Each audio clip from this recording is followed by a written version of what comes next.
अमेरिकेचे राष्ट्राध्यक्ष Donald Trump यांनी इराणचं एअरफोर्स उद्ध्वस्त केलं असा दावा केला होता। मात्र त्याच इराणकडून रडारला चकवा देणारं अभेद्य मानलं जाणारं अमेरिकेचं F-35 हे फायटर जेट टार्गेट करण्यात आले। त्यामुळे या फायटर जेटची इमर्जन्सी लँडिंग करण्याची वेळ अमेरिकेवर आली आहे आणि इराण इतकंच करून थांबलेलं नाहीये। त्यांनी थेट खामेनींच्या अकाउंटवरून हा व्हिडिओ सुद्धा शेअर करून अमेरिकेला डिवचले आणि त्यांचे मनसुबे थेट जगाला दाखवून दिलेत। गेल्या 3 आठवड्यांपासून सुरू असलेल्या या युद्धामध्ये इराणकडून इस्रायल सोबत अमेरिकेला सुद्धा आता चोख प्रत्युत्तर दिलं जात आहे। त्यामुळे आता अमेरिकेवर कर्जाचा बोजा सुद्धा वाढताना दिसतोय। इराणला हलक्यात घेणं आता अमेरिकेला महागात पडतंय का? इराण अमेरिकेला कसं जेरी सांडतंय? अमेरिकेच्या F-35 फायटर जेटवर इराणनं कसा निशाणा साधलाय? या फायटर जेट म्हणजेच लढाऊ विमानाची वैशिष्ट्ये काय आहेत? अमेरिका अलर्ट मोडवर का आहे? या सगळ्या प्रश्नांची उत्तरं आपण या व्हिडिओच्या माध्यमातून जाणून घेणार आहोत। त्यामुळे हा व्हिडिओ शेवटपर्यंत पहा। नमस्कार, मी कोमल आचरेकर, तुम्ही पाहत आहात महाराष्ट्र टाइम्स ऑनलाईन। या व्हिडिओला सुरुवात करण्यापूर्वी एक महत्त्वाची आठवण, जर तुम्ही महाराष्ट्र टाइम्सचं YouTube चॅनल अजूनही सबस्क्राइब केलं नसेल तर ते लगेच करा।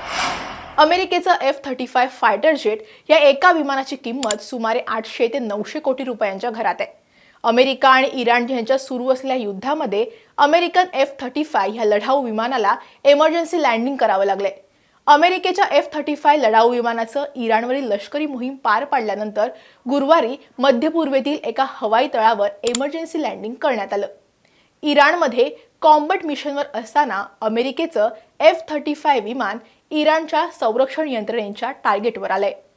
CNN सूत्रांच्या हवाल्याने एक बातमी दिली आहे। त्यात हे विमान इराणच्या हल्ल्यातच बाधित झालं असावं अशी शक्यता वर्तवली जाते। इराणच्या इस्लामिक रिव्होल्युशनरी गार्ड कॉर्प्स म्हणजेच IRGCनं एक व्हिडिओ जारी केलाय आणि त्यांनीच हे केल्याचा स्पष्ट दावा केलाय। इराणच्या सरफेस टू एअर मिसाईलनं या अमेरिकन F-35 विमानाला लक्ष्य केलंय आणि तो व्हिडिओ युद्धात मृत्यू झालेल्या Irani supreme leader Ayatollah Ali Khamenei यांच्या X हँडलवरून शेअरही केलाय। 2018 पासून F-35 विमानं युद्धात वापरली जात असली तरी आजवर शत्रूच्या हल्ल्यात या विमानाला फटका बसल्याची कोणतीही अधिकृत नोंद नव्हती। त्यामुळे पहिल्यांदाच या महागड्या F-35 ला लक्ष्य केल्याचा आणि त्यांनी आपल्या प्रगत संरक्षण यंत्रणेद्वारे या विमानाचा गंभीर नुकसान केल्याचा इराणनं दावा केलाय। ज्या अमेरिकेच्या F-35 ला टार्गेट केल्याचा दावा केला जातोय ते किती ताकदवान आहे ते समजून घेणं सुद्धा गरजेचं आहे। F-35 हे फायटर जेट रडारला चकवा देण्यात जगात अव्वल मानलं जातं। F-35 पूर्णपणे अदृश्य नसतं, पण रडारवर ते एका गोल्फ बॉल एवढं लहान दिसतं। यामुळे शत्रूला हे विमान नक्की कुठे आहे हे कळेपर्यंत उशीर झालेला असतो। या लढाऊ विमानाचा आकार असा आहे की रडारच्या लहरी त्यावर आदळल्या की त्या परत जाण्याऐवजी दिशा बदलतात।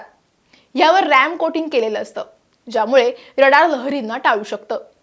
हे विमान एकाच वेळी शेकडो मैल दूर असलेल्या जमिनीवरील आणि हवेतील लक्ष्यांचा मागोवा घेऊ शकतं। हा सर्व डेटा वैमानिकाला त्याच्या हेल्मेटवरच दिसतो।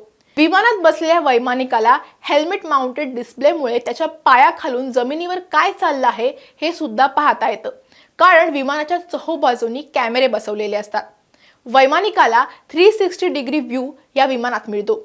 हे विमान एका उड्डाण करणाऱ्या सर्व्हरसारखं काम करतं। ते रडारवरून मिळालेली माहिती इतर विमानं आणि जहाजांना सुद्धा पाठवू शकतं। तर असं हे अमेरिकेचं पॉवरफुल लढाऊ विमान पाडल्याचा दावा इराणनं केलाय। यावर अमेरिकेनं मात्र F-35 या लढाऊ विमानाचं नुकसान झालं असलं तरी ते पाडलं गेलेलं नाही असं म्हटलंय। या विमानानं मध्य पूर्वेतील एका तळावर यशस्वीरित्या इमर्जन्सी लँडिंग केलंय। पायलट सुरक्षित असून त्याची प्रकृती सुद्धा स्थिर असल्याची माहिती अमेरिकेच्या सेंटकॉमचे प्रवक्ते कॅप्टन टिम हॉकिन्स यांनी दिली आहे। तसंच या घटनेचा तपास सुरू असल्याचंही त्यांनी सांगितलंय। मात्र या F-35 लढाऊ विमानाचं इमर्जन्सी लँडिंग का करावं लागलं याचं कारण अद्याप अधिकृतपणे अमेरिकेनं स्पष्ट केलेलं नाहीये, पण हे नुकसान सुद्धा अमेरिकेला महागात पडणार आहे। 28 फेब्रुवारीला युद्ध सुरू झालं तेव्हापासून अमेरिकेनं आपले सुमारे 12 MQ-9 रिपर ड्रोन गमावलेत। सौदी अरेबियातील तळावर इराणनं केलेल्या क्षेपणास्त्र हल्ल्यात अमेरिकेचे 5 KC-135 रिफ्युएलिंग विमानं खराब झाल्याचं वृत्त आहे। 1 मार्च रोजी एका मोठ्या फ्रेंडली फाईटच्या घटनेत कुवेतच्या FA-18 विमानाचा सहभाग असताना अमेरिकेची 3 F-15E स्ट्राईक ईगल ही लढाऊ विमानं पाडली गेली. यातील सर्व 6 क्रू सदस्यांनी सुखरूप इजेक्ट केलं गेलं आणि त्यांना वाचवण्यात आलं. या युद्धात आतापर्यंत 13 अमेरिकन सैनिकांचा मृत्यू झालाय आणि सुमारे 200 जण जखमी झालेत. अमेरिकेचे संरक्षण सचिव पीट हेगसेथ यांनी स्पष्ट केले की राष्ट्राध्यक्ष डोनाल्ड ट्रम्प यांच्या आदेशानुसार अमेरिकेची उद्दिष्ट ही बदललेली नाहीयेत. इराणचं क्षेपणास्त्र लॉन्चर नष्ट करणं, त्यांना संरक्षण उद्योग आणि नौदल खिळखिळं करणं आणि इराणला अण्वस्त्र मिळवण्यापासून रोखणं हीच मुख्य अमेरिकेची उद्दिष्ट आहेत. अमेरिकेनं आतापर्यंत इराणमधल्या तब्बल 7,000 लक्ष्यांवर बॉम्बस्फोट केले असून इराणच्या 40हून अधिक माइन लेंग युद्धनौका आणि 11 पाणबुड्या नष्ट केल्यात. आणि या लष्करी मोहिमेला कधी पूर्णविराम मिळेल याबाबत कोणतीही निश्चित कालमर्यादा अजून तरी ठरलेली नाहीये. राष्ट्राध्यक्ष ट्रम्प यांनी हे स्पष्ट केलंय की ते सध्या तरी जमिनीवर आपलं सैन्य उतरवणार नाहीयेत. जॉईंट चीफ्स ऑफ स्टाफचे अध्यक्ष जनरल डेन कॅन यांच्या माहितीनुसार अमेरिका दररोज इराणच्या हद्दीत अधिकाधिक आत शिरून हल्ले करते.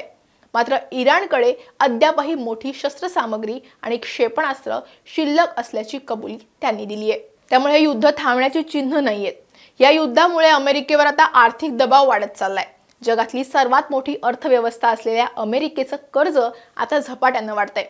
अमेरिकेवरचं एकूण कर्ज हे 39 ट्रिलियन डॉलर्सपेक्षा जास्त असल्याची माहिती आहे. 2 महिन्यांपूर्वी हे कर्ज सुमारे 37 ट्रिलियन डॉलर्सच्या आसपास होतं. मात्र युद्ध सुरू झाल्यानंतर त्यामध्ये मोठी भर पडल्याचं दिसतंय. तज्ज्ञांच्या मते अमेरिकेवरचा कर्जाचा हा आकडा लवकरच 40 ट्रिलियन डॉलर्सच्या दिशेनं जाऊ शकतो. मात्र या कर्ज संकटात अमेरिकेचा संरक्षण विभाग पेंटागनकडून एक मोठी मागणी सुद्धा समोर आली आहे. पेंटागननं अमेरिकन संसदेपुढे युद्ध सुसज्जता आणि शस्त्र निर्मितीसाठी सुमारे 200 अब्ज डॉलर्सची मागणी केली आहे. त्यामुळे आता अमेरिकेची संसद नेमकी काय निर्णय घेते हे पाहणं सुद्धा महत्त्वाचं असणार आहे. अमेरिकन संरक्षण विभागाची मागणी ही रास्त ठरू शकते, कारण इस्रायलकडून इराणच्या साऊथ पार्ट्सवर हल्ला करण्यात आला आणि त्यानंतर त्यांनी कतारच्या रास लाफान इंडस्ट्रियल सिटीवर प्रत्युत्तरादाखल हल्ला केला. कतार आणि इराण यांच्यामधल्या हल्ल्यामुळे अमेरिकेवर आता दबाव वाढल्याचं चित्र निर्माण झाले. ऊर्जा प्रकल्पांवरील हल्ल्यामुळे अमेरिका आता बचावात्मक भूमिकेत गेल्याचं दिसतंय. इराणमधल्या हल्ल्यानंतर अमेरिकेनं इस्रायलला गॅस तळांवर हल्ला टाळण्याच्या सूचना दिल्या आहेत. त्याचवेळी अमेरिकेची राजधानी वॉशिंग्टनमधल्या सैन्य तळावर ड्रोन दिसल्यानं खळबळ उडाली होती. यानंतर व्हाईट हाऊसमध्ये तातडीची बैठक सुद्धा घेण्यात आली. अमेरिकेच्या भूमीपर्यंत पलटवार करण्याची इराणची तयारी असल्याचा संशय आता अमेरिकेला सुद्धा आलाय. त्यामुळे अमेरिका अलर्ट मोडवर गेल्याची माहिती आहे. त्यामुळे आता अमेरिकेवर आर्थिक बोजा वाढण्याची ही शक्यता दिसून येते. आखाती देश इराणला हल्ले थांबवण्याचं आवाहन करतात. त्यातच आता संयुक्त राष्ट्रसंघाकडूनही हेच आवाहन करण्यात येते. मात्र इराण आता थेट अमेरिकेला टार्गेट करतंय असं दिसतंय. याविषयी तुम्हाला काय वाटतं ते कमेंटमध्ये नक्की सांगा. हा व्हिडिओ आवडला असेल तर लाईक आणि शेअर करायला विसरू नका. असेच व्हिडिओ पाहण्यासाठी महाराष्ट्र टाइम्सच्या YouTube चॅनलला सबस्क्राईब करा.